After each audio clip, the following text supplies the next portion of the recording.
Hey, I'm Daniel, and I'm building a 3D printer for concrete dome houses. It's a pretty simple design. The center of the robot is anchored to this foundation. A tarp is placed over top and held in place by air pressure. It's inflated. Then this bucket is essentially hooked up to a shotcrete pump. It rotates around its center axis, and at the end of this arm, a sprayer is placed, and it covers the entire interior with a layer of insulation and then concrete. This allows for extremely cheap and fast building of homes and any other type of structure. It's also really scalable, as it's simple just to extend the length of this arm and build a much bigger structure. A few weeks ago, I went down to Dallas and actually met with some of the people who build these domes. After talking with them, I found out just how difficult it is to get people to build these domes. It's really labor intensive, as you're hauling back and forth essentially a giant hose just filled with concrete, and it's difficult to get to the point where you have the proper skills in order to spray a nice even surface that won't fall off. And so in a week, I will be moving down there to start working on the prototype with them. And so I plan on bringing down what I've got so far. Uh, Here is what I've built in the past 3 weeks. It should be enough to hook up to their equipment and see if this is actually viable. There are a lot of other companies in the 3D printed housing space, but I feel like they all miss the point of 3D printed housing.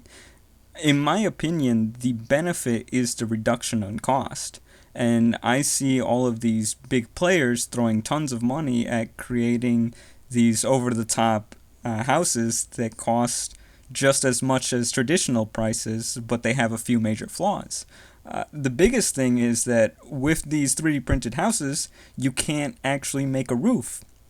As you know, concrete is extremely weak in tension, and it would just immediately collapse. With a dome, you can actually build the roof in one piece, and you don't have to worry about the structure of it.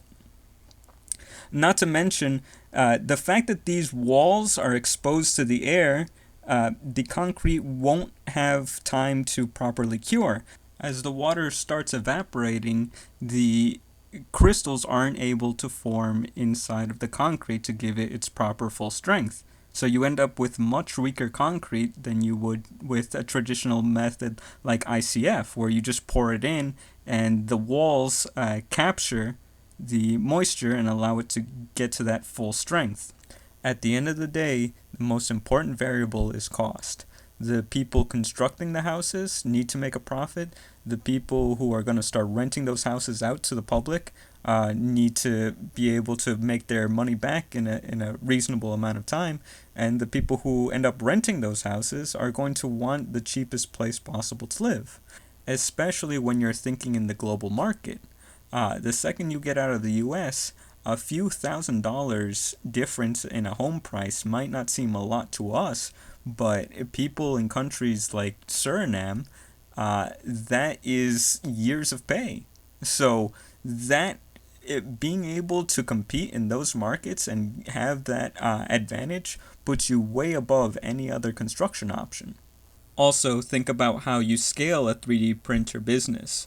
With a large over the top machine, it's very difficult to scale that up. The amount of logistics involved in mass manufacturing building sized robots, it's a lot. Whereas if you have a very simple, small robot that you can just throw in the back of a cargo van and ship out 20 of them, you have a different avenue for scaling the business where you can put out material on the internet and teach people how they can buy their own robot and start building their own domes. You start to open up the market to people who weren't able to construct in the past, but now they have a very clear method to get into that market.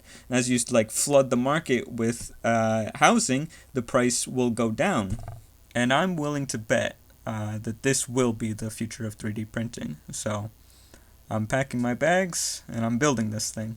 So anyway, if you want to see how this turns out, go ahead and follow me.